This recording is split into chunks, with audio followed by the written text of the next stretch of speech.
Bonjour à tous, bonjour à toutes. Nous sommes le 22 avril. Bienvenue dans À l'air libre avec moi aujourd'hui, Rachida Elazouzi. Salut Rachida, quel est ton programme? Salut Valentine. Alors mon programme aujourd'hui, je vais causer religion avec un imam, un évêque et un rabbin parce que la pandémie bouleverse les religions en interdisant les regroupements collectifs.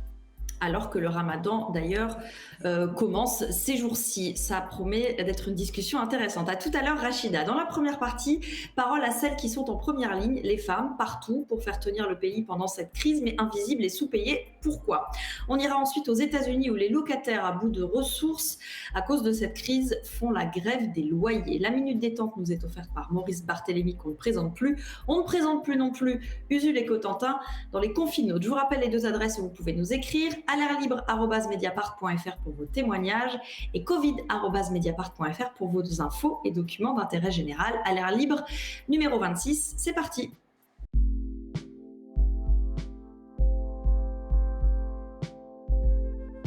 Qui sont les premiers de corvée? J'avoue que je pique la formule à mon voisin d'en face qui a déployé une banderole sur son balcon. Contre le coronavirus, les premiers de corvée sont des premières de corvée. Les femmes, partout, dans les supermarchés, dans les usines de production de masques, dans les hôpitaux, les EHPAD, elles gardent vos enfants ou font le ménage dans les entreprises et pourtant, elles sont invisibles et mal payées, sous-payées. Pour en parler, j'accueille trois hommes. Non, je déconne. Cécile Andrzejewski, bonjour. Bonjour. Tu es journaliste à Mediapart et tu écris sur ces sujets. Tu as signé la semaine dernière une analyse sur la mobilisation des femmes dans la crise. Caroline Fiat, bonjour. Bonjour. Vous êtes députée France Insoumise de Meurthe-et-Moselle. Vous êtes aide-soignante de formation, la première aide-soignante élue à l'Assemblée nationale. Et en plus de votre activité de députée, vous l'êtes effectivement redevenue aide-soignante dans un hôpital de ce Grand Est durement touché pendant près d'un mois. Et vous avez fait, je crois, votre dernière nuit lundi. Clara Lefebvre, bonjour. Bonjour. Vous êtes couturière professionnelle, mais pendant cette crise, vous avez aussi fait du bénévolat, mais vous devez aussi payer vos factures, comme tout le monde, c'est important et on va y revenir. À toutes, je commence par une seule et même question. Quelle est la mesure numéro 1 qu'il faudrait prendre en faveur des femmes à la sortie de cette crise de Covid-19? Caroline Fiat, c'est à vous de commencer. Le respect un peu plus, on parle souvent d'égalité homme-femme et on se rend compte que sans les femmes, ce pays ne tournerait pas bien souvent. Je pense que prendre en considération que tous les... j'aime pas le terme petit métier parce que ce ne sont pas de petits métiers et que tous les métiers les plus importants, en tout cas, la crise du Covid nous aura bien montré, sont tenus par des femmes. Et sans nous, on serait bien mal en ce moment. Donc, respecter plus les femmes. Respecter les femmes dans le monde du travail. Clara Lefebvre? Moi, je pense qu'il y a une question de reconnaissance de ces métiers-là qui sont généralement sous-payés ou mal reconnus. Si je parle de ma profession, il y a la question de la concurrence directe du prêt-à-porter qui discrédite complètement les couturières d'aujourd'hui qui essayent de vivre de leur travail. Et que finalement, là, aujourd'hui, on se retrouve dans un épisode qui fait appel à nos savoir-faire et à nos compétences. Et on voit que les couturières sont importantes et utiles aujourd'hui. Cécile Andrzejewski? Moi, je vais me faire écho de ce qu'ont pu me dire mes interlocutrices pour l'article que j'ai signé la semaine dernière. C'est toutes les femmes qui occupent ces métiers majoritairement féminins, que ce soit de la couture, du travail de soins, du travail de ménage, de la vente, etc. C'est des métiers qui sont très mal payés. Alors que ça demande un boulot énorme. Et du coup, revaloriser les carrières, revaloriser les salaires, c'est important en fait, c'est une reconnaissance sonnante et trébuchante, j'ai envie de dire. Absolument, et ça on va y revenir d'ailleurs tout à l'heure. Alors revenons sur ce qui a été pour moi le point de départ de cette émission, en écoutant celle qui a mis les mots sur une réalité, c'était la semaine dernière sur France Inter. Je pense très sincèrement que des femmes en situation d'autorité et de pouvoir auraient abordé les choses différemment. C'est-à-dire que plutôt que d'avoir recours à ce corpus viril, martial, sans doute qu'elles auraient vu plus facilement que ce qui fait tenir la société, c'est d'abord une bande de femmes. Parce que les femmes sont majoritaires dans les équipes soignantes, même si nous saluons aussi avec autant de gratitude les hommes, parce que les femmes sont majoritaires aux caisses des supermarchés, parce que les femmes sont majoritaires dans les équipes qui nettoient les établissements qui travaillent encore, donc, et qu'elles sont souvent majoritaires dans la fonction publique qui tient encore. Donc tout ce qui tient la société, tout ce qui nous permet d'envisager, c'est-à-dire d'inscrire une temporalité dans nos têtes, d'envisager un après, de nous projeter, donc de ne pas sombrer dans la désespérance. Tout cela, ce sont les femmes qui le font. Et elles le font parce que depuis longtemps, presque depuis toujours, ce sont les femmes qui portent les métiers de soins. Le soin en général, dans sa conception la plus large. Alors, une bande de femmes, Cécile, ce que dit Christiane Taubira, c'est pas une élucubration ou une opinion, en fait, c'est factuel et c'est chiffré. Oui, c'est en fait, on peut le constater, hein, d'ailleurs, le peu de fois où on peut sortir pour faire des courses ou quand on regarde des reportages à la télévision, et les chiffres le confirment. 98% des aides à domicile et des aides ménagères sont des femmes. C'est énorme. 89% des aides-soignantes sont des femmes, 88% des infirmières sont des femmes, et près de 80% des caissières sont des femmes. Donc, les chiffres sont énormes. C'est très clair, en fait. Ça apparaît très clairement. Et alors, la surreprésentation des femmes dans ces métiers, elle a été théorisée par des chercheuses américaines dont tu parles dans ton article. Voilà, c'est ça. En fait, dans les années 80, il y a deux chercheuses, donc Carol Gilligan et Joan Tronto, qui ont fait des recherches sur les femmes dans ces métiers. Ce domaine qu'on appelle le care, en fait, donc c'est un mot anglais qui désigne deux choses, en fait, qui désigne d'une part tout ce travail, le sentiment d'attention à l'autre. Donc ça, c'est un sentiment, et ce travail qui donne lieu à un travail, à une activité rémunérée. Donc ça regroupe tout ça, en fait, ces métiers de soins physiques, mais aussi de soins quotidiens, de nettoyer la maison d'une personne âgée, de discuter avec, de prendre de ses nouvelles, enfin ce genre de choses. En fait, tout ça, c'est ça que ça regroupe le care. Et en fait, effectivement, ce sont des tâches qui ont toujours été réservées, entre guillemets, aux femmes. Ça a toujours été un travail domestique, donc un travail à la maison, donc pas du tout un travail mis en avant, pas du tout un travail reconnu qui se fait à l'extérieur, en public. Et donc, c'est des tâches qui ont été depuis toujours déléguées aux femmes: prendre soin des personnes âgées, prendre soin des malades, prendre soin des enfants, prendre soin de la maison, toutes ces choses-là. Et donc, c'est aussi pour ça que c'est très peu considéré, parce que c'est des choses qu'on a toujours considérées comme naturelles, comme faisant partie du lot des femmes, et on ne voit pas pourquoi elles demanderaient un salaire pour ça, alors qu'elles le font à la maison. Et enfin voilà, je suis ironique là-dessus, mais c'est un peu ça le raisonnement, en fait. Alors justement, on va y venir à cet aspect. Une question justement qui amène cet aspect-là. En ce moment, vous les femmes qui êtes en première et en deuxième ligne en quelque sorte, Caroline Fiat et Clara Lefebvre, vous êtes portées au nu, vous êtes applaudis, hein, les soignantes sont applaudis tous les soirs à 20h. Est-ce que ça vous va ou est-ce que ça vous laisse un petit goût amer, Caroline Fiat? Moi, personnellement, ça me laisse un goût amer. Pendant cette période du Covid, on a fêté, si ça se fait, les 1 an de grève du personnel hospitalier. Et si toutes ces personnes qui applaudissent en ce moment sur les balcons avaient pu être dehors avec nous pendant cette période, on aurait peut-être eu les moyens matériels et financiers pour gérer cette crise-là aujourd'hui. Après, je me dis qu'il y a plein de monde qui le font très honnêtement et vraiment par respect. Et j'espère que ces personnes, quand il faudra demander des moyens supplémentaires pour nous, n'applaudiront plus et viendront nous aider à les manifester peut-être. Et l'autre côté, tout à l'heure, je parlais de respect, mais il y a des choses qu'on lit sur les réseaux sociaux. Et vous voyez, il y a une personne, j'en parle parce que suite à un tweet, une personne disait que j'étais partie sauver des vies, a répondu que je ne sauvais pas des vies, mais que j'étais là pour essuyer le cul des mémés.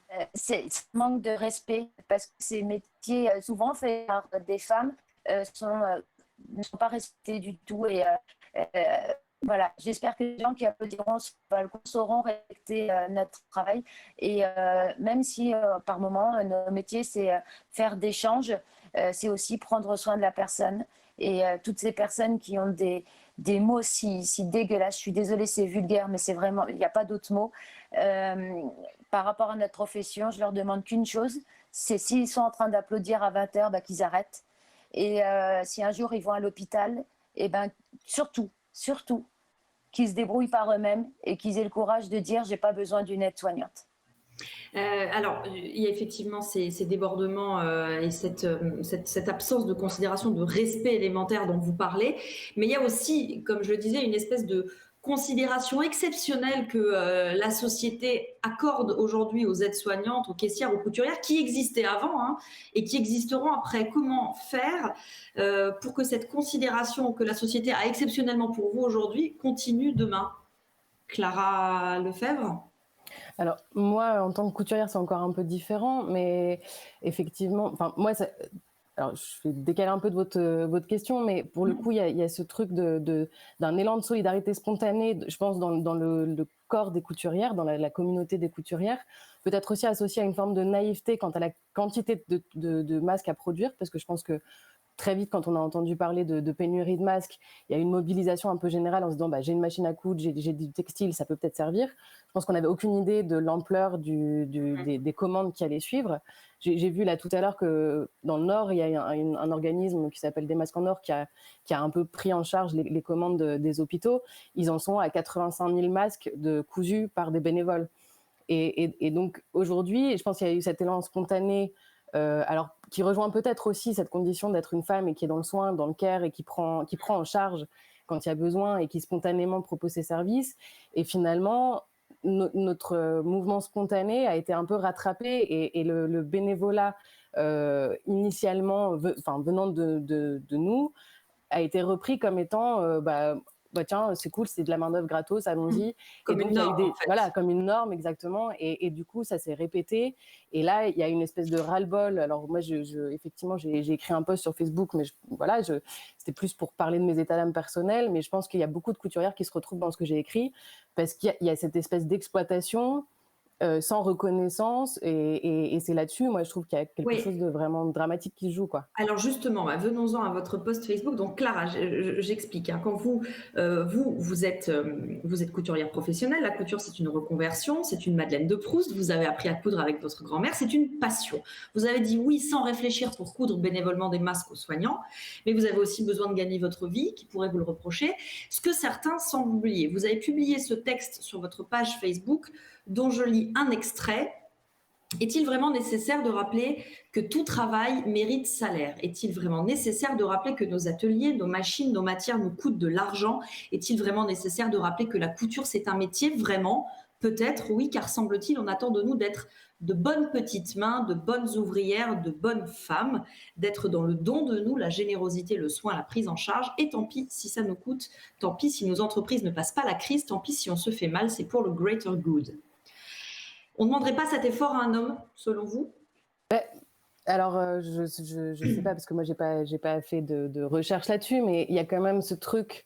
En tout cas, moi, en tant que femme, je pense qu'il y a quelque chose de très fort où finalement, si c'était pas des couturières à qui on avait dû faire appel, mais peut-être, je sais pas, des chaudronniers pour rester dans des métiers très genrés, je pense qu'à un moment donné, ça serait pas passé comme ça se passe là actuellement. Je pense que effectivement, de demander à des bénévoles de venir avec leur matériel, c'est des choses peut-être anecdotiques, mais les nombres d'aiguilles qui peuvent être pétées en cousant des masques comme ça à cause des surépaisseurs, c'est incalculable et ça représente de l'argent qui est aux frais de la couturière.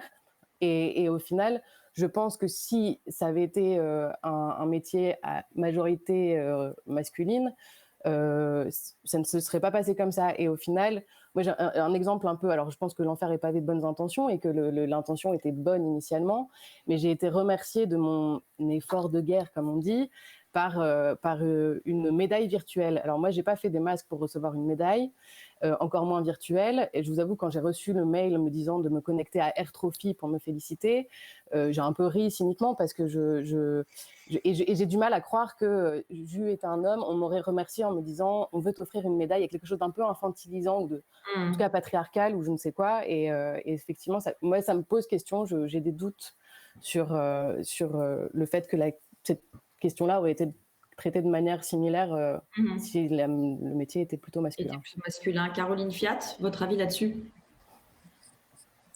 Mais je partage totalement. Et c'est vrai que rien que dans un couple, moi je vois à la maison, souvent je pars tête baissée dans une décision, c'est-à-dire que je me dis, voilà, et je pense que ce qu'a fait Clara, c'est-à-dire il y a besoin de masques, je réfléchis pas, j'ai une machine à coudre, j'ai du tissu, j'ai des élastiques, je vais en fabriquer.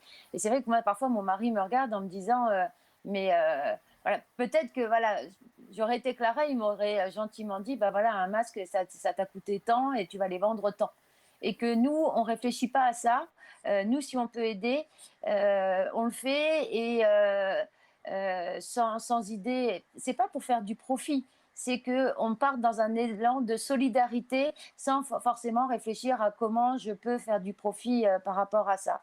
Et par contre, l'histoire de la médaille virtuelle, j'étais pas au courant, mais enfin, enfin, je sais pas qui a eu cette idée, mais faut revoir la copie, quoi. Alors moi, je sais qu'en ce moment sur Facebook, je fais le buzz grâce à ma pièce en chocolat, mais moi, c'était C'est drôle quoi parce votre que, pièce au chocolat? en fait, non, j'ai pris une photo. C'est mes collègues pour ma dernière nuit, ils m'ont offert une pièce en chocolat. Parce que c'était Pâques il n'y a pas longtemps, donc vous savez, les pièces en Le chocolat, quoi. chocolat, bah oui, ça nous rappelle notre enfance. Oui, non, mais ça nous rappelle plein de choses, mais en tout cas, voilà, eux, ça leur a fait plaisir de me l'offrir en me disant que la prime-là, j'étais sûre de la recevoir parce que souvent, on promet des primes au personnel, on les a jamais. Et voilà, j'avais trouvé ça drôle, je l'ai mis sur Facebook et ça fait un buzz pas possible. Mais voilà, là, il y avait un côté drôle de me dire que la prime-là, on était sûr de l'avoir. Mais non, il n'y a pas de médaille virtuelle et j'ose espérer que toutes les personnes qui auront participé, que ce soit les couturières en faisant des masques, que ce soit les personnes qui font à manger et qui font le tour des personnes qui n'ont pas les moyens, qu'à un moment donné, on saura les retrouver et au moins, minimum, les rembourser de comment Du matériel plus mes mots, utilisé. du matériel utilisé, enfin des premières choses sans faire de profit, mais voilà, le tissu et les élastiques pour fabriquer des masques. Et je sais parle parce que ma belle-mère en a fabriqué aussi. Même si on fait les fonds de tiroir, ça a un coût et c'est des choses qu'on ne fabriquera plus. C'est du tissu qu'on ne fabriquera plus d'autres choses avec. Donc, Clara refusait cette médaille virtuelle et réclamait votre dû. Je tiens à préciser quand même que pour le coup, dans ce dispositif-là, les matières sont quand même fournies. Je précise quand même. Oui. C'est juste voilà, la force de travail alors, et les matières sont fournies, mais votre main-d'œuvre n'est pas rémunérée. Et d'ailleurs, vous, comment vous vous en sortez en fait? Moi, j'ai la chance d'avoir enfin, parce que donc je suis couturière et je donne aussi des cours de couture, notamment dans une MJC à Tourcoing. Et j'ai la chance d'avoir été sollicitée par la MJC pour donner des cours virtuels à mes adhérentes habituelles pour les aider justement parce qu'elles avaient cet élan de vouloir faire des masques pour les habitants du quartier et des structures du quartier. Donc du coup, j'ai fait cette prestation-là à distance qui m'a permis de renflouer un peu mes caisses. Et là, j'essaye de privilégier du coup maintenant de trouver des moyens de faire valoir mon savoir-faire parce que là, effectivement, la demande réelle des couturières d'aujourd'hui, c'est de faire des masques. Donc, il y a beaucoup de demandes. Et donc, essayer de trouver justement les matières premières pour pouvoir répondre à ces demandes-là. Et puis, du coup, de répondre à l'offre sans forcément, effectivement, il y a toujours cette espèce de culpabilité. Donc, là encore, on peut se demander si c'est pas excessivement féminin d'avoir la culpabilité de répondre à une demande dans une crise sanitaire en disant est-ce que je peux demander d'être payée pour ça? Oui, je vous réponds oui, absolument. Vous devez même, vous devez. Une dernière question. Dans ton article, Cécile, tu cites une philosophe, la philosophe Sandra Laugier, qui demande qui de la poule ou de l'œuf. C'est-à-dire ce secteur du soin, est-il dévalorisé car occupé par des femmes ou est-il occupé par des femmes car peu valorisé? Qui a la réponse? C'est ça. Et c'est un peu, je pense que personne n'a la réponse, puisque comme elle le dit, hein, c'est la poule ou l'œuf.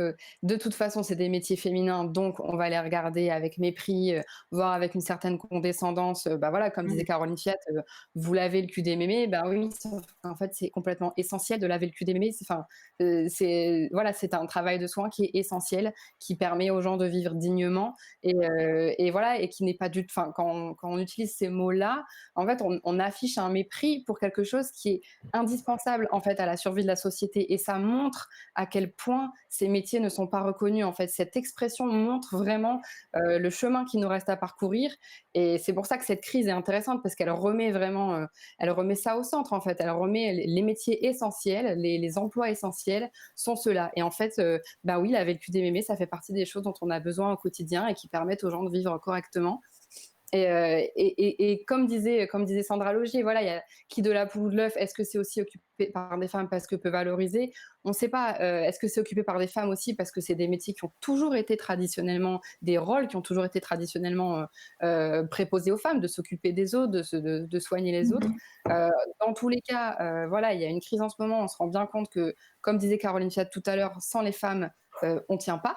Hein, clairement, si on enlève les femmes là en ce moment, la société s'écroule. Donc peut-être qu'il serait un peu intéressant de revaloriser ces métiers et de se rendre compte à quel point ils sont utiles et l'utilité elle doit être rémunérée en fait à sa juste et reconnue à sa juste valeur en fait. C'est une question financière, mais aussi une question de reconnaissance plus générale en fait. Et peut-être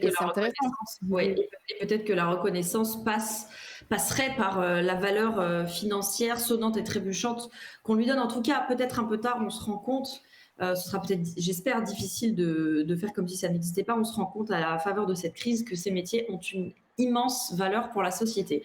Merci à toutes les trois. Clara Lefebvre. Est-ce que je peux juste rajouter un petit mot? Allez-y. Un petit mot rapidement.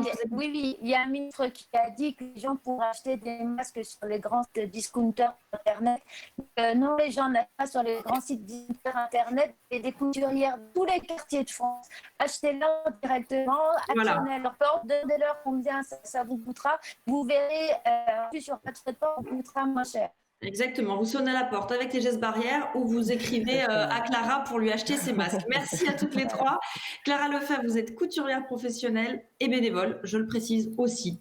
Caroline Fiat, vous êtes aide-soignante et députée insoumise de Meurthe-et-Moselle. Cécile Andrzejewski, tu es journaliste et on te lit dans Mediapart. Merci à toutes les trois. À bientôt, on part aux États-Unis.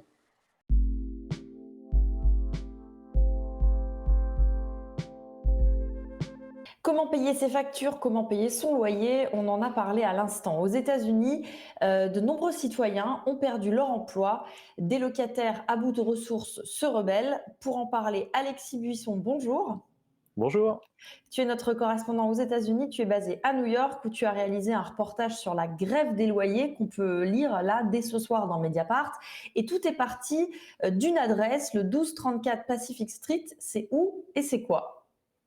Alors oui, bonjour Valentine, le 1234 Pacific Street, c'est un bâtiment de taille moyenne qui compte 36 appartements dont 34 occupés, qui se trouve en fait dans l'est de Brooklyn et qui a décidé il y a quelques semaines de ne pas payer le prochain loyer, en l'occurrence le loyer qui doit tomber le 1er mai.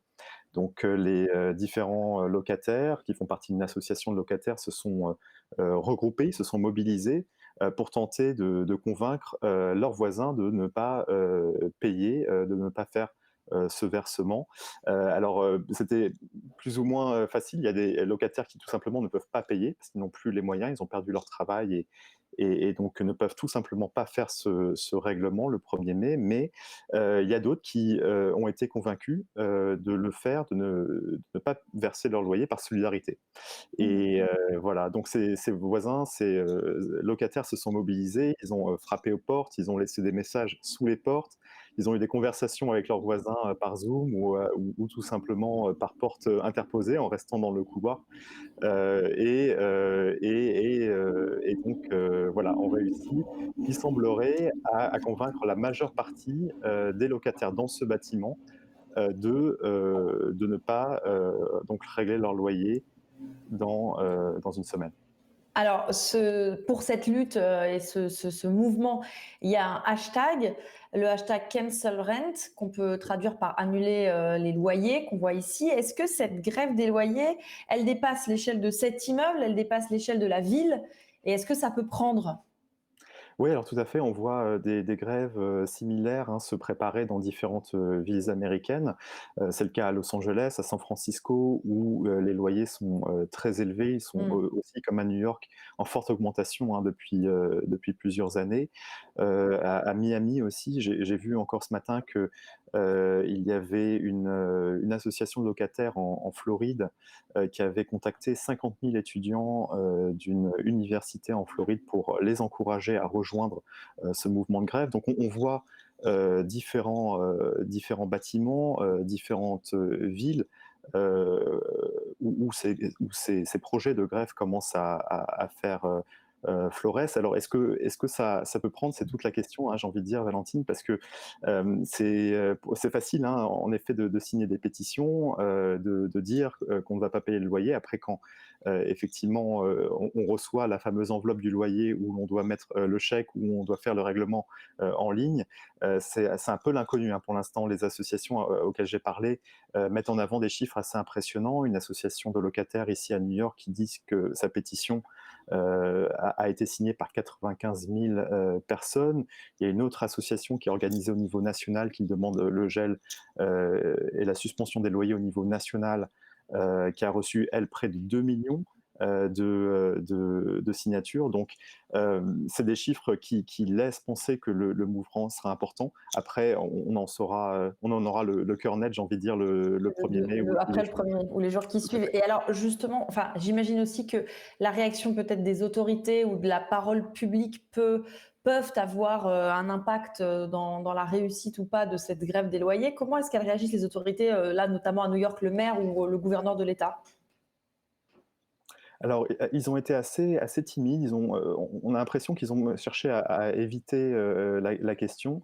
Le maire de New York a ouvertement cherché à décourager hein, les grévistes en disant que ce genre d'action pouvait fragiliser les plus petits propriétaires, donc ceux qui possèdent entre 1 et 5 bâtiments, qui sont des petits investisseurs, parfois des familles qui investissent dans l'immobilier pour pouvoir s'assurer un matelas financier. Eh bien, le maire, lui, dit que cette action pourrait, si elle est menée à grande échelle, pourrait les fragiliser.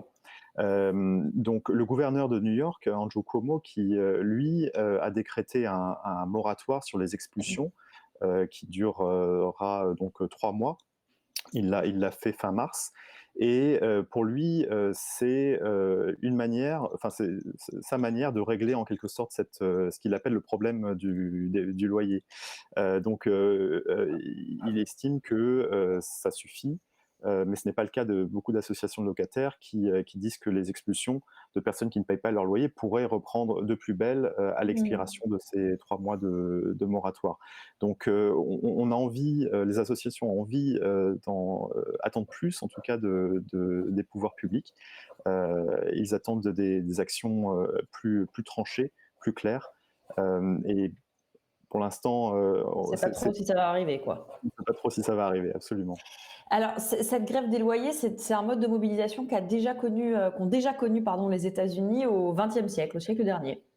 Ouais, tout à fait. Il y a très longtemps, au début du XXe siècle pour être précis, et notamment à New York où il y a eu plusieurs mobilisations. Il faut bien comprendre que c'était dans le cadre de ces mobilisations qui ont eu lieu à Brooklyn, à Harlem ou dans des quartiers pauvres hein, de New York. C'était vraiment des derniers recours. C'était des actions quasi désespérées pour réclamer que le chauffage, par exemple, soit installé dans des bâtiments qui étaient euh, délabrés ou négligés, ou que l'eau courante soit installée. Donc vraiment des actions de dernier recours. Là, ce qui est différent, c'est bien évidemment que ce n'est pas un dernier recours. En fait, les bâtiments dans lesquels vivent ces locataires ne sont pas dans un état de délabrement. Ce n'est pas une situation extrême. Et bien sûr, c'est aussi l'ampleur hein, de cette grève qui touche plusieurs bâtiments, plusieurs villes en même temps, et qui reflète bien sûr le caractère de la crise économique que traversent les États-Unis, qui est subite,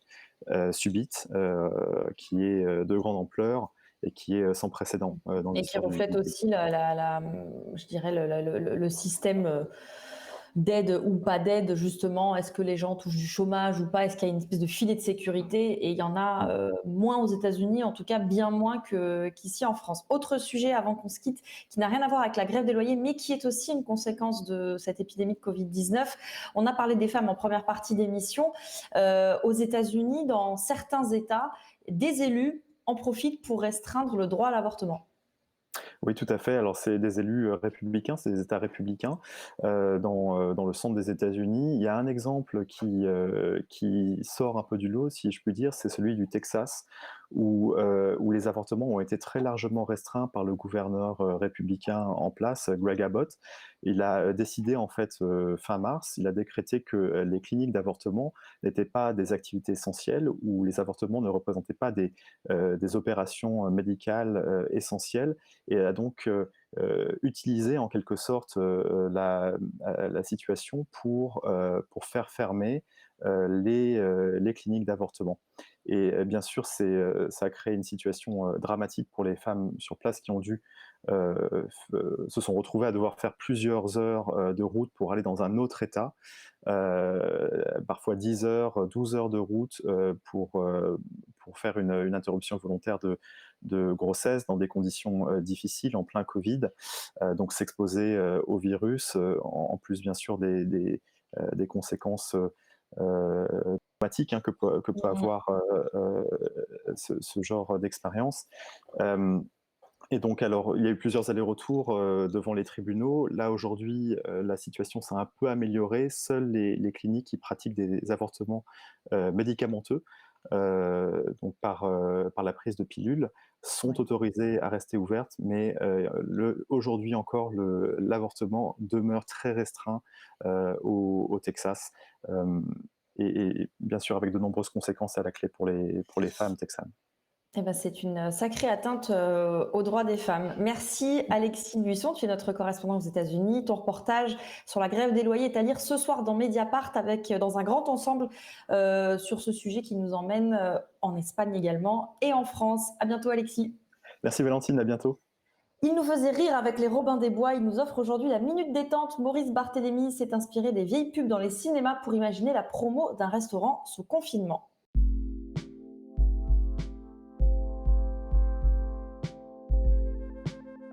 Le Papagayo est fermé durant tout le confinement. N'hésitez pas, n'allez pas au Papagayo. Pendant toute la durée du confinement, il est fermé 24 heures sur 24. Dans une ambiance décontractée et totalement vide, vous ne trouverez porte close, aucun menu est à la carte. Le Papagayo, c'est plus de 8 employés au chômage technique. Et si ce merdier continue, le Papagayo fermera définitivement. Le Papagayo.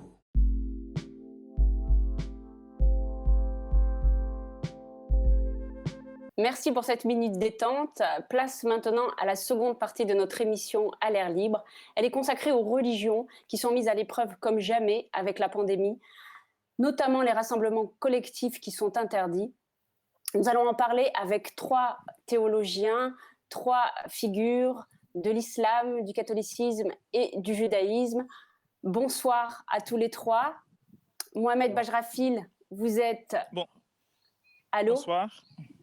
Vous oui, je vous entends. Vous êtes imam à Ivry-sur-Seine, au sud de Paris. Oui. Vous êtes également secrétaire général du Conseil théologique musulman de France.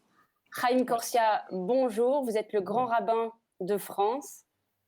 Mathieu Rouget, vous êtes évêque de Nanterre, dans les Hauts-de-Seine, en Île-de-France. Vous êtes membre de la Conférence des évêques de France.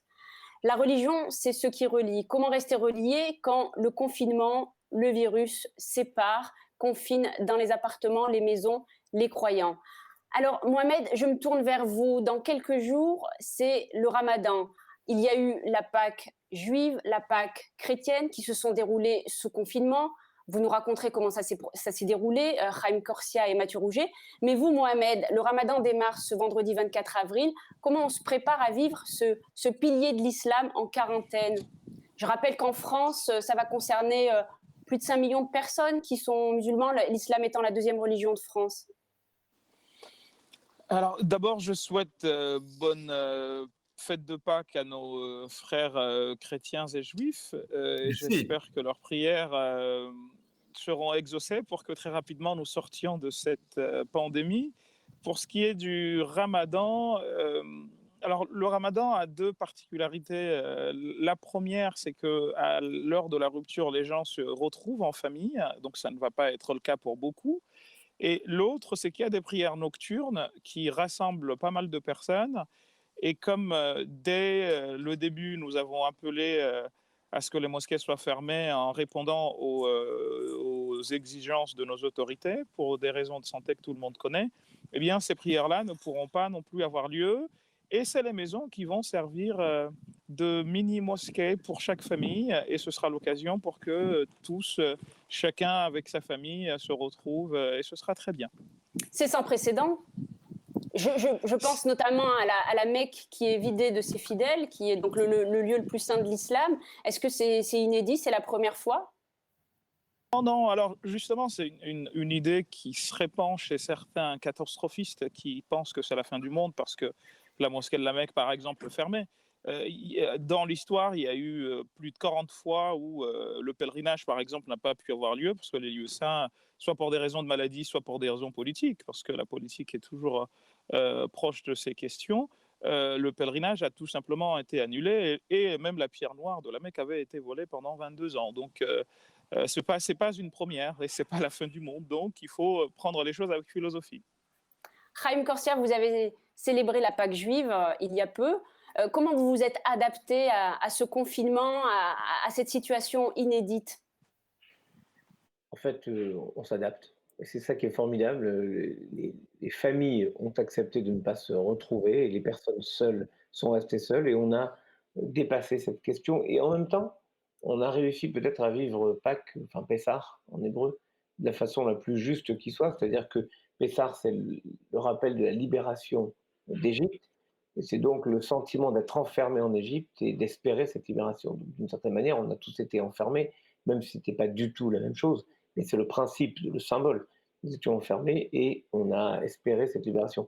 Mais ce que je trouve extraordinaire, ce que nous faisons maintenant, par exemple, c'est à quel point, avec les techniques modernes, on a pu s'appeler les uns les autres, échanger malgré tout. Les rabbins ont continué à faire des cours grâce au nouveau rabbin à la mode, qui est le rabbin Zoom, où on fait des cours de manière étonnante avec des gens qui ne pouvaient plus venir dans les synagogues. Et donc, je me dis qu'après, quand on reprendra les cours et les études comme d'habitude, on associera aussi d'autres personnes avec Zoom.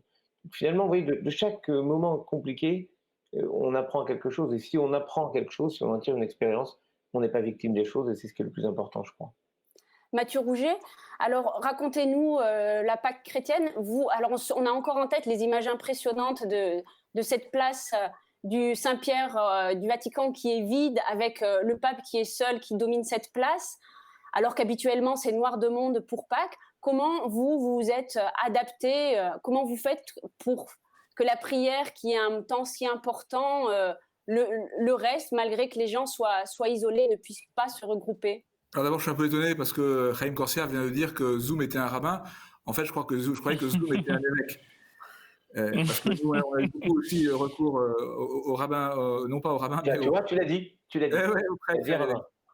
Mais en réalité, je pense que voilà, nous avons vécu les choses, comme le disait Haïm Corsia, avec un surcroît d'intériorité, d'implication familiale dans la célébration des fêtes de la foi. Et puis, il y a eu une inventivité, une créativité, une énergie extraordinaire des paroisses pour pouvoir faire des retransmissions sur les réseaux sociaux, pour pouvoir se passer des messages, pour imaginer des gestes à faire en famille. Et donc, comme le disait le rabbin Corsia, il y a eu vraiment une sorte d'approfondissement dans les circonstances difficiles que nous connaissons, mais en même temps, une grande souffrance. Parce que pour nous chrétiens, nous retrouver pour célébrer la messe de chaque dimanche, qui est comme une Pâque hebdomadaire, et nous retrouver pour célébrer les jours saints, jeudi saint, vendredi saint, samedi saint, le jour de Pâques, c'est essentiel. Et donc, pour nous, il y a un mélange d'émerveillement devant la manière dont chacun a pu approfondir sa foi dans les circonstances difficiles que nous connaissons, mais en même temps de grandes souffrances. Et je pense en particulier aux nombreux adultes qui se préparent depuis plusieurs années à recevoir le baptême dans la nuit de Pâques et qui sont encore en attente et qui souffrent de cette attente. Et donc aujourd'hui, nous sommes à la fois dans la joie de Pâques profonde, comme nos frères aînés qui sont dans la joie de Pessah, joie très profonde, une joie de libération intérieure, et en même temps dans une attente non moins forte de pouvoir nous retrouver. Je voudrais qu'on regarde ensemble une vidéo.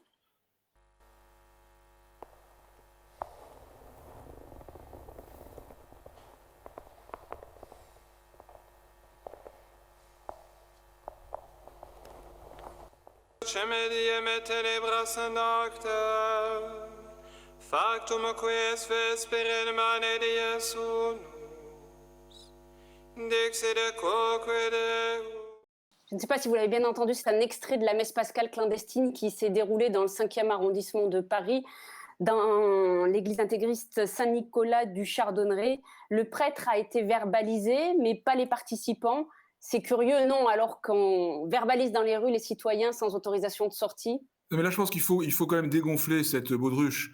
Le préfet, moi, m'avait donné des instructions répétées avant la Jour Saint, en permettant que des messes soient célébrées dans les églises sans fidèles, mais avec juste ceux qui étaient nécessaires pour la célébration, en n'excédant pas 20 personnes. Et c'est ce que nous avons fait. Moi-même, j'ai célébré avec une messe retransmise sur les réseaux sociaux, qui a rassemblé beaucoup de monde. Et la réalisation se faisait à distance grâce aux excellents systèmes contemporains sur un ordinateur portable. Et à Saint-Nicolas du Chardonneret, qui n'est pas de notre ressort, nous les évêques, puisque la communauté lefébriste a son indépendance, il n'y avait pas de fidèles, hein, la nef était vide. Il y avait sans doute plus de servants qu'il aurait été nécessaire, mais la nef était vide. Et moi, ce qui me frappe quand même aujourd'hui, c'est que dans le contexte actuel, globalement, il y a des petits écarts ici ou là, mais globalement, moi je trouve que les citoyens et les croyants s'impliquent avec une loyauté, un civisme dans l'effort collectif qui est magnifique. Et certes, on a vu quelques images de jardins publics et ce cas de Saint-Nicolas de Chardonneret a été monté en épingle, mais franchement, la réalité, c'est que tout le monde fait front avec solidarité et avec civisme. Et je voudrais dire qu'en revanche, il y a de temps en temps des gens qui ont un peu un tempérament de délateur, ce qui ne rappelle pas de bons souvenirs et qui me semble également hors de propos. Alors, vous en parlez, on a effectivement, à l'exception, à quelques exceptions fanatiques près, les fidèles se sont pliés au confinement sans trop de résistance. Bon, on a vu des ultra-orthodoxes en Israël ou des prédicateurs au Maroc dire « Seul Dieu peut nous sauver de cette pandémie ». Est-ce que ça vous surprend finalement? Ou alors est-ce que tout le monde finalement s'est rallié à l'idée que la préservation de la vie passe au-dessus de toute loi religieuse? Chaim Corsia. Moi, je reformulerai votre question. Les fidèles n'ont pas manifesté peu de résistance. Ils ont aidé, ils ont fait le choix collectivement que nous avons porté de dire on doit se protéger. C'est non seulement ça correspond parfaitement à un impératif républicain, on veut protéger la société et on fait les choses. Et quand les choses, on sent que ça ne va pas, on le dit. Je l'ai écrit dans un article au Figaro, je crois, un jour avant toi, Mathieu, ça devait être donc le 8 avril, pour dire attention, nous sommes en train de vouloir protéger nos anciens, et donc on les confine. Dans le confinement, on les confine dans les EHPAD. Peut-être que la méthode est encore plus dangereuse pour eux parce qu'on les coupe de leur fil de vie avec leurs enfants et leurs petits-enfants. Et je suis heureux de voir que 2 semaines après, le gouvernement a décidé de faire en sorte d'autoriser les familles à venir voir avec les méthodes de protection sanitaire les plus strictes, mais autoriser de voir les personnes dans les EHPAD. Donc les religions et les responsables religieux, quels qu'ils soient, sont toujours dans l'accompagnement de ce que peut demander la République, parce que c'est aussi notre rôle, mais aussi dans la capacité à faire remonter les choses, mais jamais dans une résistance. On n'est pas... d'autant qu'on est porté par des textes, tous, je crois, toutes les religions, qui disent, alors chez moi, ou dans le Nouveau Testament ou dans le Coran, que la vie est l'essentiel. Je ne vais pas vous citer le Deutéronome qui dit, voilà, je place devant toi la vie et la mort, tu choisiras la vie. Donc la vie est un impératif essentiel. Donc les fidèles de toutes les religions ont bien compris et ont joué le jeu. C'est-à-dire qu'ils ont été même, et je peux vous dire que toutes les religions, toutes, ont été encore plus loin dans les interdictions demandé par le gouvernement, et même on a réagi avant le gouvernement. Et ce que disait Mathieu est assez formidable, parce que il y a eu combien? Il y a eu un écart par-ci par-là qu'on peut pas, dont on n'est pas, quand on voit quand on voit ces cathédrales fermées, les synagogues fermées, les mosquées fermées, les temples fermés, les pagodes fermées. Nous avons joué le jeu parce que c'est normal, parce que nous avons aussi en charge la santé de nos fidèles. Et moi, j'aime ce que disait Mohamed au tout début de son intervention, c'est qu'il faut se replonger dans une perspective historique. Et on dit, c'est terrible, on n'a pas connu ça. Écoutez, nous, on ne l'a peut-être pas connu, mais la mémoire des peuples connaît la vérité, qui est que quand il y a une pandémie, quand il y a une épidémie, on reste chez soi. Moi, j'en ai trouvé trace dans le Talmud, qui date de 2000 ans. Je suis certain que dans les traditions musulmanes et chrétiennes, on trouvera cette vérité profonde. Lorsqu'il y a une pandémie, on reste enfermé chez soi. Donc, on n'a pas bousculé les gens pour les forcer à se mettre en confinement. Les gens ont compris que c'était pour leur bien, et eux-mêmes ont fait ce qu'il fallait pour. Mohamed, vous souhaitez intervenir? Je pense que ce que vient de dire Haïm est très vrai. Il suffit, je pense, pour se convaincre de la justesse des propos tenus, de voir combien les mosquées, les temples, les synagogues, les églises ont répondu présent quand il a fallu fermer les mosquées.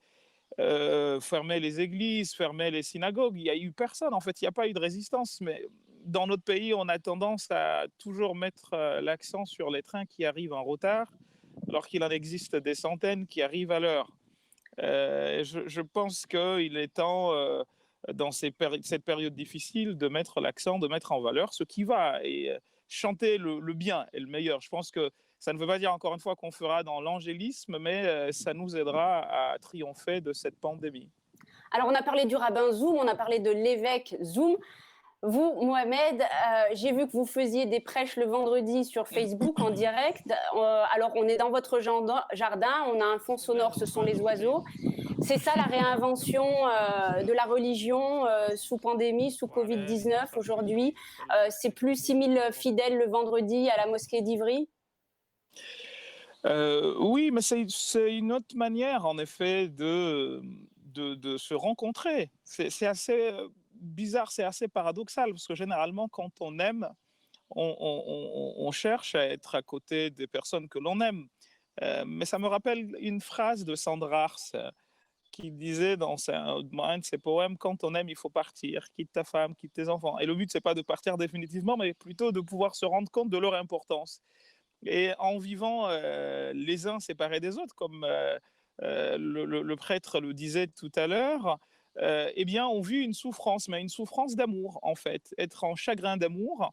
Et c'est quelque chose de très positif et de nature à nous pousser à nous aimer davantage. Un propos du prophète de l'islam dit « Rends visite rarement et tu te feras davantage ».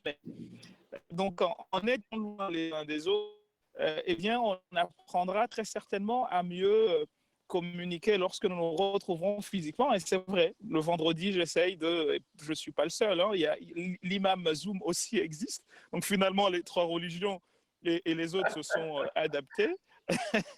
L'imam Zoom existe et on essaye. Alors moi, c'est imam Facebook, hein. Zoom, c'est mes cours, mais on essaye de garder le lien parce qu'il y a quand même des gens qui sont dans le besoin, et nous aussi, nous sommes dans le besoin d'échange, de partage. Être religieux, je pense, c'est d'abord et avant tout apprendre à partager. Donc on essaye de faire vaille que vaille quelque chose. Mais on peut reconnaître que ça peut paraître paradoxal dans la mesure où les religions se méfient des nouvelles technologies ou en tous les cas peuvent aller même jusqu'à les déconseiller. Je ne sais pas si ça change, si aujourd'hui le contexte de pandémie change tout cela. Je ne sais pas où vous avez découvert que les religions étaient une nouvelle technologie. Non, nous avons toujours été, et mes amis aussi, je le sais bien, tout à fait heureux de nouvelles possibilités. Et non seulement nous les acceptons, mais nous les encourageons. Et voilà, déjà, il y a beaucoup de... Je pense que la révolution numérique est une révolution que les religions n'ont pas ratée du tout. Et du coup, en fait, mais on s'est découvert encore plus opérationnel qu'on l'imaginait dans ce domaine-là. Cela dit, chacun à notre manière, nous savons que la relation humaine, elle peut être accompagnée par les technologies de communication, Mais la vraie relation humaine, c'est la relation qu'on a quand on est les uns avec les autres. Et Mohamed parlait de chagrin d'amour, c'est une très belle, très belle formule. Moi, je sais que tous les fidèles de mon diocèse n'ont qu'une attente de pouvoir se retrouver, de pouvoir s'embrasser, de pouvoir s'exprimer leur fraternité, comme les familles qui ont besoin de se retrouver. Et donc, Haïm Corsia a fait allusion aux prises de position que nous avons eues l'un et l'autre sur les personnes âgées, les personnes en EHPAD. Il y a eu une sorte de double peine quand même. Et alors j'y viens. Heureusement, on évolue. Je vous coupe justement parce que j'y viens. C'est certainement le plus grand choc de cette pandémie. Alors, je vais vous citer l'historien de la Première Guerre mondiale, Stéphane Audouin-Rozeau, qui, dans un entretien à Mediapart, parle d'une transgression anthropologique majeure qui s'est produite quasiment toute seule. Sans trop protester, on a accepté qu'on ne pourrait pas accompagner nos mourants et nos morts dans les maisons de retraite, les hôpitaux, les cimetières, qu'ils s'en iraient sans leurs proches. Une caractéristique pourtant fondamentale de toutes les sociétés humaines. Si on nous avait proposé cela il y a 2 mois, on aurait dénoncé l'inhumanité et l'inacceptable de cette situation. Comment on accompagne, vous avez chacun parlé des EHPAD, vous avez même fait une tribune, vous, Mathieu Rouget, j'ai lu, vous disiez d'en finir avec cet atroce acronyme pour réhumaniser un petit peu le lien avec nos aînés. Comment vous accompagnez dans la mort, dans la douleur, en tout cas, les fidèles? Comme nous avons, Haïm Corsia et moi, eu spontanément la même réaction. D'abord, les enterrements ont toujours été célébrés. Moi, j'ai célébré les obsèques. Les prêtres de mon diocèse en ont célébré, en célèbrent aujourd'hui, avec moins de 20 personnes. Et donc, c'est des obsèques moins amples que ce que les familles espéraient souvent. Et nous leur avons promis qu'après le confinement, elles pourraient se retrouver dans la mémoire et dans la prière. Mais pour nous, c'était essentiel, au service de la vie, c'est-à-dire de la dignité de la personne humaine, de pouvoir continuer à accompagner le deuil. C'est vraiment une des réalités essentielles de la dignité humaine. Je suis sûr que Haïm et Mohamed pourront dire cela à leur manière aussi. Quant aux EHPAD, oui, de fait, dans l'opinion, j'ai dit que je trouvais cet acronyme atroce. Je préfère qu'on parle de maison de retraite. Une maison, c'est un lieu où on est chez soi, c'est un lieu de famille. Et je rends hommage d'ailleurs au personnel des maisons de retraite qui fait un beau travail. Mais il y a un moment donné, on a surconfiné les gens. Et moi, j'ai des prêtres qui, justement, en célébrant les obsèques, m'ont dit que telle personne âgée était morte, non pas du Covid, mais de chagrin, de désespoir, de solitude, exactement. Et donc, je suis heureux que les choses bougent maintenant, mais je dois dire aussi que les bonnes relations qu'on pouvait avoir localement avec tel ou tel responsable de maison de retraite ont fait que des prêtres dûment protégés ont pu continuer d'exercer leur mission auprès des personnes en fin de vie. Et c'est très, très, très important. Pour moi, c'est une des priorités du moment. Haïm Corsia. Je pense même que lorsque Mathieu parle de notre capacité à l'avoir dit et écrit, je crois qu'on a fait bouger les choses, y compris sur l'accompagnement des mourants. On a bien vu le décalage entre le temps pour dire on protège les anciens et la possibilité d'aller les accompagner. Et ça s'est passé sur un élément qui est assez incroyable. Une brave dame de 79 ans, si j'ai bonne mémoire, veut voir son mari qui est dans une maison de retraite et qui a 93 ans. Elle vient donc aux abords de la maison de retraite, elle se met de l'autre côté de la fenêtre, fermée de sa chambre, elle prend une ardoise et elle lui écrit un petit mot, je t'aime, je sais pas ce qu'elle lui écrit. Les gendarmes la verbalisent en disant qu'elle ne pouvait pas être autour de l'EHPAD. Ça fait quand même un mouvement, on a parlé, on a expliqué. Et puis bon, la préfecture l'a appelé pour lui dire qu'il y avait une mauvaise interprétation de la loi, etc. Et là, on s'est rendu compte qu'on allait trop loin et qu'il ne s'agissait pas d'enfermer les gens. Moi, je l'ai écrit dans le Figaro le 8 avril, et ce n'est pas parce que les choses, on ne les accepte pas et qu'elles sont inacceptables qu'on ne prend pas le temps et les méthodes démocratiques pour le dire. C'est-à-dire qu'on écrit des tribunes, on appelle les responsables, et vous voyez le changement de portage de ces responsables politiques qui ont annoncé à la fois le président qui a dit on doit pouvoir accompagner les mourants, et les familles doivent pouvoir accompagner les mourants dans les maisons de retraite et dans les hôpitaux, c'est-à-dire qu'on ne sacrifie pas tout à l'opérationnel, c'est-à-dire que le spirituel et l'humain, finalement, sont aussi une donnée du bien-être et de la sécurité dans la société des familles, de chacun, de chacune.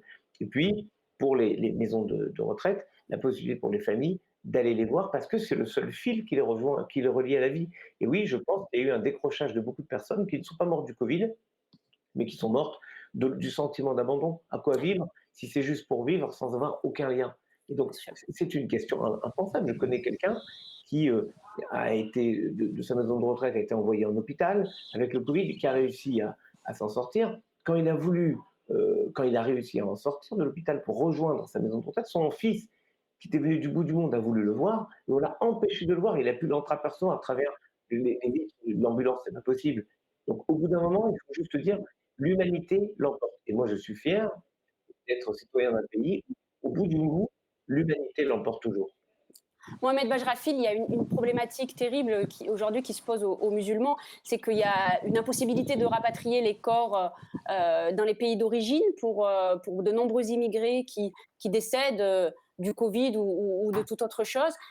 Et il y a une problématique de carré musulman. Il n'y a pas assez de carrés musulmans en France. Vous êtes imam à la mosquée d'Ivry. Est-ce que vous pouvez nous raconter, nous parler de cette situation-là et de qu'est-ce qui se passe avec les autorités françaises pour faire cesser un petit peu ce drame? Je pense que ce qu'il faut se dire dans un premier temps, c'est que ce drame va peut-être, au risque de vous étonner, permettre aux gens de s'enraciner définitivement en tant que citoyens de ce pays dans et par la terre, en fait. Et c'est quelque chose de très important. Alors, je sais que les gens aiment souvent enterrer les leurs aux côtés de certains de leurs qui les ont déjà précédés. Mais ce drame va peut-être présenter cet avantage de faire en sorte que les gens morts en France, parce qu'ils y ont vécu, ils y ont passé leur vie, ils soient enterrés. Et c'est la raison pour laquelle le CFCM, avec d'autres institutions, ont demandé solennellement aux autorités, notamment aux municipalités, et j'espère que leurs demandes seront entendues, que soient élargis ou ouverts des carrés musulmans afin que les concitoyens français de confession musulmane puissent être dignement enterrés. C'est vrai que la problématique est très, très, très grave à l'heure où nous parlons. Et j'ai bon espoir, parce que j'entends ici et là que les choses se décantent petit à petit et il faut aller dans ce sens et à encourager. Il faut vraiment que vous arriviez à résorber la crise. Et il faut continuer en effet à faire pression parce qu'il y a des situations qui nous remontent qui sont absolument dramatiques. Alors, parfois. Oui, tout à fait. C'est un moment où les fidèles c'est le moment où les fidèles ont le plus besoin de religion, de se raccrocher à la foi, mais en même temps, la pratique est empêchée, vous l'avez raconté, alors on se réinvente, puisqu'on ne peut plus aller à l'église, à la synagogue, à la mosquée, échanger avec le prêtre, le rabbin, l'imam ou d'autres fidèles. Est-ce que c'est pas, vous avez parlé tout à l'heure de moments de spiritualité intérieure, est-ce que c'est pas aussi finalement cette pandémie, le moment de se remettre en question, de remettre en question des rituels parfois trop formalistes, trop mécaniques, pour se recentrer sur soi-même et finalement pour se reconnecter à une pratique plus directe et plus personnelle, moins tournée vers regardez-moi, je prie à la mosquée, à la synagogue, à l'église, je suis un bon croyant. La notion d'ostentation est formellement, et c'est le cas dans les autres religions, interdite. Ce qui fait que moins la pratique est visible, plus elle compte. Et le confinement aura peut-être cet avantage. Vous savez, il y a un propos du Coran qui dit il vous arrive souvent d'aimer des choses qui s'avèrent mauvaises pour vous et d'en détester d'autres qui s'avèrent bonnes pour vous. Et je pense que nous y sommes en plein dedans, en tout cas par rapport à la pratique et au regard que nous pouvons avoir vis-à-vis de celle-ci. Le fait de pouvoir se recentrer sur soi, méditer, la méditation est un acte d'adoration en islam et c'est le cas aussi dans les autres religions. Réfléchir sur soi, un propos dit le plus intelligent des hommes est celui qui s'ausculte et pense à ce qu'il y a après la mort. Et il n'y a rien de mieux pour réussir ce travail que de pouvoir s'asseoir quelques instants et faire le bilan de sa vie, de sa journée. Et c'est ce à quoi nos religions appellent, et chacun le dira, Matthieu et Haïm à sa manière, mais il y a de cela et c'est fondamental. N'oublions pas qu'au début de tout, il y a le verbe et celui-ci émane d'une réflexion et celle-ci ne peut venir que d'un instant de recul. Mathieu ? Alors, de fait, je pense que l'épisode que nous traversons est une occasion d'approfondissement spirituel, non pas pour renoncer à ce qui n'est pas du formalisme, mais ce qui est la force, la beauté de la liturgie célébrée en commun. Mais c'est vrai qu'en l'absence de liturgie possible, eh bien, il y a un recentrement sur la profondeur spirituelle. à laquelle nos rituels ne cessent d'ouvrir. Mais en même temps, moi, je sens qu'il y a un désir de se retrouver pour la liturgie qui a grandi. Et puis, au-delà de l'expérience de nos traditions religieuses à tous les trois, il me semble que ce que nous vivons est un moment de vérité pour la société dans laquelle nous sommes. Et beaucoup de concitoyens non croyants sont devant la question du sens de leur vie, du sens de notre aventure collective, de la manière dont nous intégrons ou non la fragilité dans nos constructions économiques et sociales. La question, on en parlait avec les personnes les plus âgées, je pense aussi aux personnes handicapées, dont la dignité de chaque personne humaine est pleinement respectée. Donc aujourd'hui, il y a un temps d'interrogation spirituelle, un temps de désir de nous retrouver pour célébrer notre foi, et aussi, je pense, un temps intéressant, puis il y a beaucoup de réflexions qu'on lit, qui se font sur des plateaux comme celui-ci, d'interrogation collective sur le sens de notre vie personnelle et commune. Raïm? Moi, je ne vous suis pas, en fait, sur votre réflexion, parce que je crois qu'au contraire, bien au contraire, les fidèles se sont rendus compte à quel point c'était précieux de pouvoir faire cette marche jusqu'à la synagogue, de se retrouver, partager quelque chose qui nous paraissait banal, c'est quoi, même pas important. La preuve, quand on était fatigué le matin, on ne se levait pas là, pour aller à l'office. Mais maintenant, si vous saviez à quel point ça nous manque, moi j'ai été bouleversé par un rabbin qui m'a raconté que donc il célébrait les obsèques. Chez nous, les obsèques se déroulent exclusivement au cimetière. Il n'y a pas un passage à la synagogue. Donc c'est comme vous l'avez décrit, comme Matthieu les a décrits. On en a fait, j'en ai célébré. Il y a moins de 20 personnes, c'est-à-dire on était 15. Et donc ce rabbin m'a raconté qu'au bout de l'office, de l'enterrement, il a demandé aux personnes, est-ce que vous voulez qu'on récite la petite office de l'après-midi pour que les personnes en deuil puissent réciter la prière du Kaddish? Une prière qu'on récite presque mécaniquement, que d'habitude on rajoute à celle du soir pour regrouper les temps, ne pas avoir à venir 3 fois à la synagogue. Et donc, il m'a dit à quel point il a pleuré en restant cette prière. Une prière qui pour nous est banale. En fait, ce qui est banal reprend du prix. Et moi, je vous garantis que les rituels qu'on faisait mécaniquement, on les fera, on les vivra à nouveau, en leur donnant un sens plus important, plus fort, parce qu'on y aura vécu la catastrophe. Je suis tout à fait d'accord avec ce que dit Raïm à l'instant. Vous savez, pour nous, chez les catholiques, il y a une étape qui est très importante pour les petits-enfants, surtout souvent vers 7-8 ans, qui est la première communion. La première fois que les enfants vont s'avancer pour recevoir le pain consacré que nous recevons comme le corps du Christ, comme la présence du Christ, dans le signe du pain partagé qui rappelle sa vie donnée. Eh bien, aujourd'hui, il y a des milliers et des milliers et des milliers de catholiques qui aspirent à refaire leur première communion. Et c'est quelque chose à la fois de beau et de très fort et de très habité par une grande impatience spirituelle. Je ne veux pas citer un rabbin, mais c'est un peintre, un homme extraordinaire qui s'appelle Georges Braque, qui avait dit « J'aime la règle qui corrige l'émotion ». Et la règle, les rites. Alors c'est peut-être une des spécificités du judaïsme, de garder des rites et de leur donner du sens.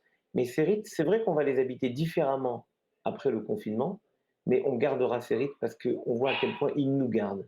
Ils nous permettent d'être nous-mêmes. Et j'ai bien aimé l'image de Matthieu tout à l'heure. Oui, c'est un sentiment ambivalent, à la fois de plénitude, c'est-à-dire qu'on va malgré tout vivre la fête de Pâques, de Pessah, et on va le faire. Mais évidemment, il n'y a pas la famille, il n'y a pas les gens qui sont autour avec nous. On ne peut pas raconter à nos enfants, à nos petits-enfants, ce qu'on doit leur raconter pourtant. Alors on s'est dit, eh bien, l'an prochain, on vivra à la Pâques avec peut-être plus d'insistance, plus d'obsession, de la transmission. En réalité, ce n'est pas parce qu'on arrive à se passer de quelque chose qu'on s'en passe de toujours. Prenons un exemple simple, si quelqu'un est à l'hôpital, oublions le coronavirus, quelqu'un est à l'hôpital, doit faire une opération, eh bien, il ne peut pas aller faire du jogging. Mais ce n'est pas pour autant qu'il ne va pas rêver de faire du jogging ou du sport ou d'aller voir la mer ou d'aller voir un film au cinéma dès qu'il en sort. Donc ce n'est pas parce qu'on arrive ponctuellement à se priver de quelque chose et qu'on fait cet effort qu'en même temps on peut se dire bon, finalement ça ne sert plus à rien. Au contraire, je crois qu'on va réinvestir encore plus fortement nos rites pour leur donner ce sens du manque. On s'est rendu compte, comme le dit Jules Renard, le bonheur ne fait du bruit que lorsqu'il tombe. On s'est rendu compte qu'on vivait tellement de petits bonheurs au quotidien dont on n'avait même plus conscience. Parlons justement de l'après. Allez-y Mohamed, et on parle de l'après ensuite. Alors, je pense que pour abonder dans le sens de ce que vient de dire Haïm, nous vivons des choses qui sont en réalité extrêmement belles et extrêmement extraordinaires, si vous me permettez l'expression. mais dont on ne se rend pas compte. Et comme dit l'adage, on ne se rend compte de l'importance d'une chose qu'en son absence. On se rend compte finalement que quand on est à la mosquée, à la synagogue, à l'église, eh bien, c'est pour nous banal. Maintenant, on se rend compte que pouvoir respirer de l'air frais, pouvoir se retrouver aux côtés de ceux que l'on aime, ce n'est pas quelque chose qui est donné à tout le monde. Il y a des personnes qui vivent des persécutions, des personnes qui vivent des guerres. Et nous jouissons de cela sans autant nous rendre compte de leurs valeurs. Et cette pandémie nous donne cette possibilité justement de pouvoir réaliser la valeur de ces choses-là, d'habitude considérées comme eh bien, véritablement. Et je pense que l'élite, pour aller aussi dans le sens de ce que disait Haïm, vont retrouver une valeur très très importante dans la tête de ceux qui vont les pratiquer, à savoir nous les croyants. Merci. Parlons de l'après. Emmanuel Macron s'est entretenu ce mardi avec les différents représentants des religions en France. Une reprise des cultes pourrait être envisagée à la mi-juin, mais avec des limites en termes de nombre de fidèles. Vous y étiez, Haïm Corsia. Comment ça va se passer l'après? Comment on va prier désormais à 1,5 mètre, 2 mètres, 3 mètres de distance les uns des autres? Dieu y pourvoira. Effectivement, le président, à la fin de du débat avec tous les cultes, a donné ces éléments, mais je crois que c'était une évaluation. Personne ne sait exactement comment ça se passait. La réalité, c'est que fin avril, le gouvernement va donner les grandes lignes, le cadre, et on verra à ce moment-là comment on fera pour s'insérer dans les possibilités. Je vous ai perdu, je ne vous entends. Quoi qu'on fasse, et quel que soit le moment, ça se fera dans les plus strictes conditions de sécurité sanitaire. Mathieu, vous, on voit l'Église faire pression en Allemagne, en Italie. C'est le cas en France? Non, il ne s'agit pas de faire pression. Le président de la République a donné une date, mais d'autres dates ont été données à certains moments par d'autres responsables de l'État. Donc je pense, comme le disait Haïm Corsia, que les choses sont ouvertes et en cours de discernement. Ce qui est important, c'est qu'il y a un vrai désir de pouvoir retrouver le culte, et pas uniquement le culte. Il y a aussi le travail de formation des jeunes, d'accompagnement des jeunes. Il y a aussi le travail ordinaire auprès des plus pauvres. Vous voyez, par exemple, beaucoup de paroisses catholiques font chaque semaine des déjeuners avec 50, 60, 70 pauvres. Aujourd'hui, on se borne à distribuer avec des mesures de précaution très grandes un peu de nourriture, mais on a hâte de se retrouver aussi pour partager l'attention aux plus pauvres. Alors, comme l'a dit Haïm Corsia, il s'agit de mettre personne en danger. Donc, ce qui est important, c'est que nous travaillons, et nous y travaillons très précisément, sur des aménagements des lieux, des aménagements des nombres, des aménagements des rites aussi, à certains égards, pour qu'on puisse, le jour venu, redémarrer la liturgie dans des bonnes conditions de sécurité sanitaire. Par exemple, vous savez, pendant la messe, on se donne la paix qui vient du Christ, en général en se serrant la main. Déjà, avant le confinement généralisé, on avait demandé aux personnes de s'abstenir de ce geste.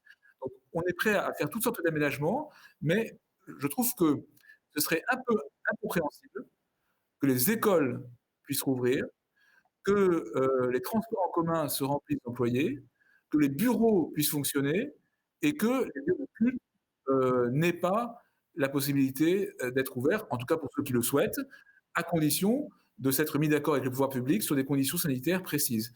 Donc personnellement, je souhaite que la réflexion puisse continuer d'avancer avec les pouvoirs publics, et je sens chez beaucoup de préfets, chez beaucoup de maires, chez beaucoup de responsables, une grande ouverture sur le sujet, et j'espère que du coup, l'indication présidentielle un petit peu générale va pouvoir être précisée dans un bon sens dans les jours qui viennent. Dernière question, est-ce que vous êtes optimiste ou plutôt pessimiste pour l'après? Est-ce que vous envisagez le même monde empire ou un monde nouveau? Écoutez, il y a quand même des choses qui ont changé. On a réévalué des hiérarchies. On s'est rendu compte qu'on ne pouvait pas avoir des mondes côte à côte qui ne se parlaient pas. Et on l'a bien vu quand Mathieu Rouget dit qu'il faut arrêter d'appeler des EHPAD, il a raison. Parce que chaque fois qu'on trouve une appellation bizarre pour une réalité, c'est que la réalité nous insupporte. Alors que quand on parle de maison de retraite, il a absolument raison. C'est aussi une maison où on met nos anciens, c'est-à-dire qu'on met nos parents. Pour parler clairement, et mieux, j'ai une autre mauvaise nouvelle, non seulement on met nos parents, on ira nous dans ces maisons. Si on n'y porte pas attention, on sera nous victimes de notre indifférence. Donc on s'est rendu compte que, et c'est la même chose pour certains migrants, pour des sans-papiers, à quel point on ne peut plus vivre dans une réalité qui est la nôtre, en essayant de l'améliorer sans regarder ce qui se passe et chez nous et au bout du monde, avec le sentiment que la distance nous protège. La distance ne nous protège plus de rien. Donc ça veut dire que tout ce qui se passe dans le monde nous concerne. Et il faudra intégrer cette donnée essentielle que l'indifférence, c'est la pire des choses. Mathieu Rouget? Venir avec ni optimisme ni pessimisme, mais espérance. Je crois qu'on est dans une trajectoire qui va être durablement difficile, mais dans la foi, nous l'apportons avec beaucoup d'espérance. Il peut se passer aussi de grandes et belles choses malgré les difficultés que nous traversons. Et puis, comme l'a dit Chaim, je pense que cette crise nous remet devant un certain nombre de réalités essentielles, la place de la fragilité dans l'existence humaine et dans la vie en général. Beaucoup de grands moments bibliques, la tour de Babel, le colosse au pied d'argile, peuvent être convoqués pour nous remettre dans une trajectoire de vérité. Je pense qu'il y a un rapport aussi à l'espace et au temps qui va se convertir en quelque sorte. Pas automatiquement. Le risque, ce sera d'oublier. Ça, c'est le grand risque dans la Bible, tradition que nous partageons avec Chaim, c'est d'oublier. Non, il faudra que nous fassions mémoire de ce que nous avons vécu pour entrer dans la vérité qui nous est donnée, et puis que nous avancions avec davantage d'authenticité humaine et spirituelle. En tout cas, une chose qui ne change pas, vous voyez, c'est la joie que nous pouvons avoir à parler très fraternellement entre nous, comme nous l'avons fait aujourd'hui grâce à vous. Et il y a juste, si je peux me Merci. permettre un petit mot, c'est que Mathieu parlait de faire mémoire, et il a tellement raison que le président a donné la parole hier après-midi à une membre du conseil scientifique, et ils nous ont expliqué qu'ils allaient monter une sorte d'institut qui va garder mémoire de ce temps du coronavirus, parce que ça sera un moment fondateur d'une nouvelle façon de penser aussi le lien citoyen et la République. Donc il y a bien cette notion de garder ce qui s'est passé pour en faire un terreau, oui, propice à ce que je partage son mot, propice à l'espérance. D'autant qu'il va y avoir des traumatismes, ça aussi, vous y préparez. Oui, on essaie de les limiter au plus. Voilà pourquoi on s'est battu pour qu'on ait accès aux EHPAD, aux hôpitaux, qu'on laisse pas des familles dans ce sentiment de culpabilité de ne pas avoir été là quand il fallait qu'elles soient là. Nous évoquions l'après. Comment vous l'abordez, vous, avec pessimisme ou optimisme? Avec plutôt de l'optimisme. Il y a un propos du Coran qui dit qu'avec une épreuve ou une difficulté viennent deux facilités. La facilité de l'arrêt de la difficulté et celle de pouvoir jouir de nouveau de la liberté, de la santé, etc. Donc il y a de l'optimisme à avoir, et je trouve assez juste le mot utilisé à la fois par Haïm et Mathieu, qui est celui de faire mémoire. Il ne faut pas oublier, parce que coraniquement parlant, et c'est le cas aussi dans les autres religions, notamment nos religions sœurs, le judaïsme et le christianisme, n'oublions pas que l'homme est au centre de tout cela, et qu'il ne faut pas invoquer une colère divine ou de je ne sais quelle autre personne, que ce dont nous-mêmes nous sommes les auteurs, ce dont nous-mêmes nous sommes responsables. Et pour éviter justement de nouveau tomber dans ce dans quoi nous étions, la manière de consommer, le rapport à l'autre. Vous savez, après l'horreur de l'Holocauste, tout le monde s'est mis à dire plus jamais cela. Mais on voit malheureusement que de temps à autre, on en vient à oublier qu'en fait, on a atteint l'aurore absolue, et on voit des partis qui portent les mêmes idéologies ou la même idéologie que le nazisme d'Adolf Hitler, qui commence à de nouveau être au devant de la scène. Et on se dit, mais en fait, c'est que finalement, on oublie trop vite. C'est vieux d'à peine 70 ans, et 70 ans sur l'échelle de l'histoire, c'est pas grand-chose. Donc faire mémoire, c'est justement éviter de nouveau tomber dans ce dans quoi nous étions. Et je pense que c'est une expression qui mériterait vraiment d'être retenue. Merci à tous les trois. En tous les cas, vous faites mémoire dans À l'air libre. C'est la fin de notre émission, de cette seconde partie. Merci à vous. Place maintenant à un autre rituel. Celui-ci, c'est celui des confinotes, Usul et Contentin.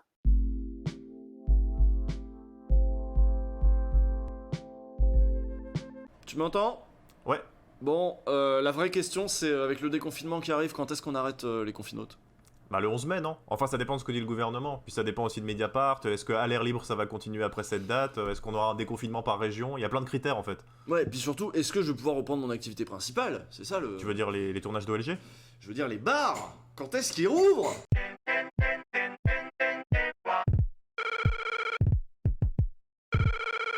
Alors, ce qui a agité les réseaux sociaux ces derniers jours, c'est la réouverture d'un certain nombre de restaurants McDonald's, qu'on appelle traditionnellement les domacs.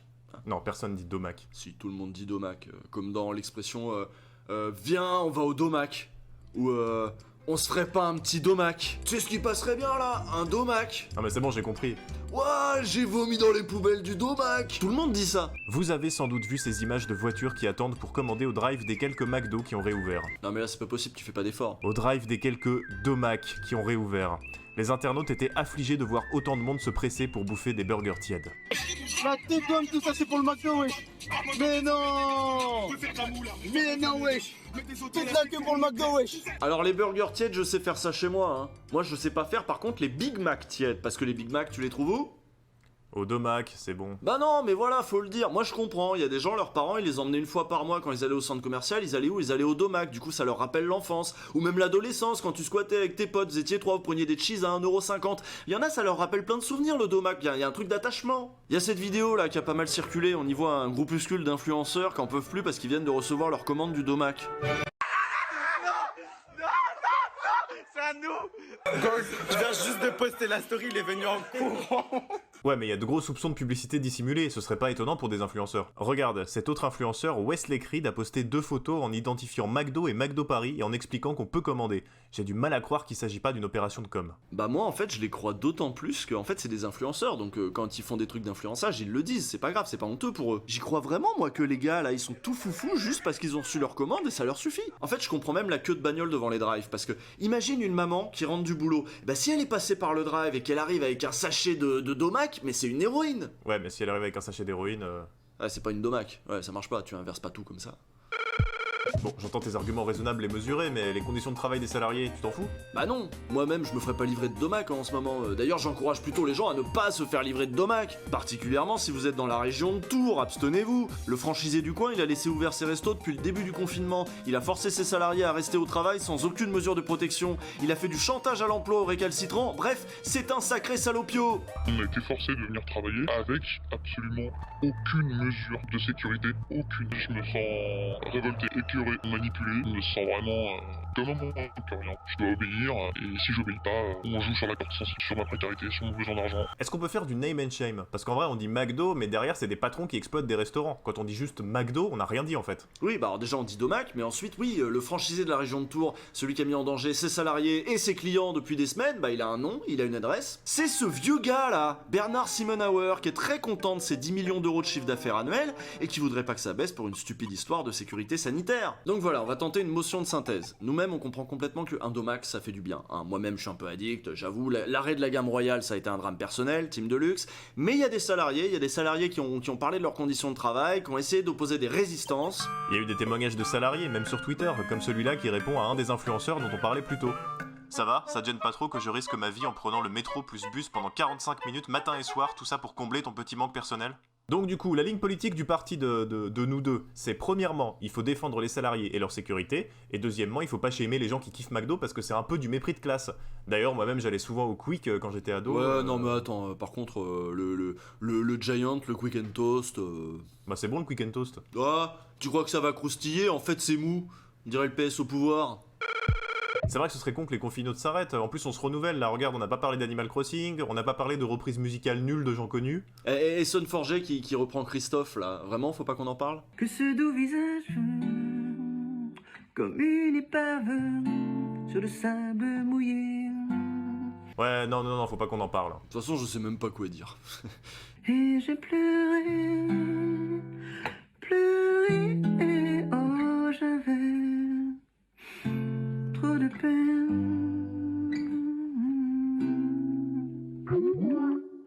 Merci Usul et Cotentin, merci Rachida d'être passée dans l'air libre, tu reviendras? Avec plaisir. Avec plaisir. Merci à vous de nous suivre chaque jour. N'hésitez pas à nous écrire à l'adresse alairlibre@mediapart.fr. Demain, vous serez avec Mathilde Gohanec et Mathieu Magnodex. On se quitte sur une chanson d'HK et des Saltimbanques, La fin du mois, MOI, le début de Nous, une œuvre collective où chacun s'est enregistré à son domicile. Bonne soirée. Que l'enfant s'envole, de concours en examen, nos vies sont en compétition. Ou quand se tendre la main devient l'exception. C'est ainsi que l'on vit dans des châteaux de Lego. Ainsi que l'on envie nos alter-ego. Dans ce grand jeu du moi-je, tous les 5 ans on engage l'élu providentiel tombé du ciel. La fin du mois, enfin, le début de nous. Nous voulons, nous voulons, nous voulons changer tout ça, changer tout. La fin du mois, enfin, le début de nous. Nous allons, nous allons, nous allons changer tout ça, changer tout. Y aurait-il ceux qui gouvernent et ceux qui leur obéissent, ceux qui savent faire et ceux qui seulement les élisent, puis se doivent de la fermer jusqu'à la prochaine élection, parce qu'un chef ça doit chefer comme le Saint-Père de la nation. Notre destin entre les mains de ceux qui pensent être l'élite. Ne soyons plus spectateurs de nos vies qui se délitent. Amis, réagissons vite, quittons ce système dépassé, à la solde des vaniteux se vantant d'être nos messies. Est-ce donc ça la démocratie? Dites-moi, êtes-vous vraiment sûr? Quand on réprime dans la violence tous ceux qui crient à l'imposture, serions-nous tel un troupeau aveugle et discipliné, prêt à suivre même un loup s'il promet qu'il est un berger? Des gens qui disent qu'ils savent, qui voudraient tellement qu'on les suive, parce qu'il faut bien que quelqu'un nous sauve, pauvres sauvages que nous sommes, pensent-ils. Faisons-leur savoir que ces temps-là sont révolus, des millions derrière un seul, ce système nous n'en voulons plus. La fin du mois, enfin, le début du nous. Nous voulons, nous voulons, nous voulons changer tout ça, changer tout. La fin du mois, enfin, le début du nous. Nous allons, nous allons, nous allons changer tout ça,